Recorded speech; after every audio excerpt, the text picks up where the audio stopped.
सामने आया चीन का सबसे घिनौना चेहरा।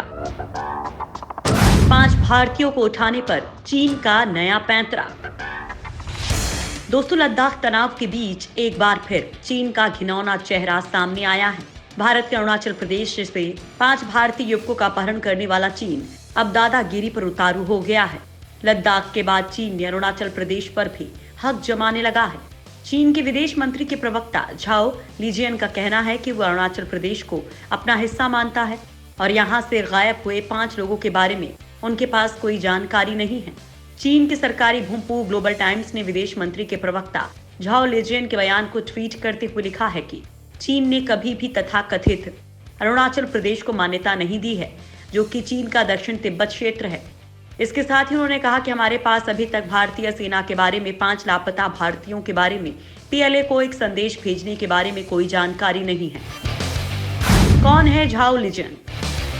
झाओ लिजियन एक चीनी राजनीतिज्ञ हैं और चीनी मामलों के विदेश मंत्रालय के सूचना विभाग के वर्तमान उपनिदेशक हैं। वो 1983 में इस पद की स्थापना के बाद से 31वें प्रवक्ता हैं। साल 1996 में विदेश सेवा में शामिल हुए और मुख्य रूप से एशिया में अपनी सेवाएं दे रहे हैं। झाओ ने अपने सोशल नेटवर्क वेबसाइट ट्विटर के मुखर उपयोग के लिए पाकिस्तान में अपने समय की सेवा के दौरान ख्याति प्राप्त की, जो चीन के भीतर अवरुद्ध है।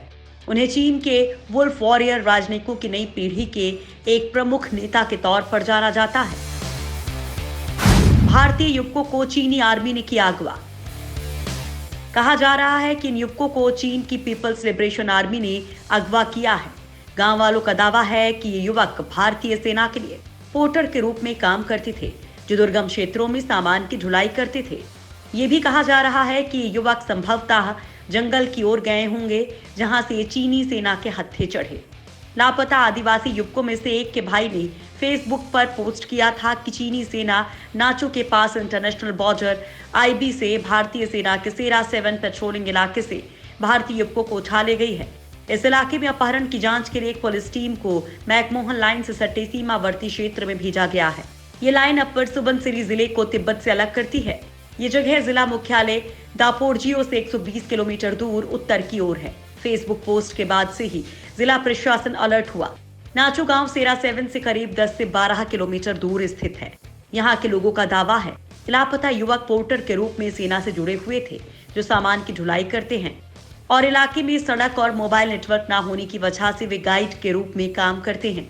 गाँव वालों का कहना है कि गुरुवार को ये युवक सैन्य कर्मियों के साथ बॉर्डर इलाके में गए थे।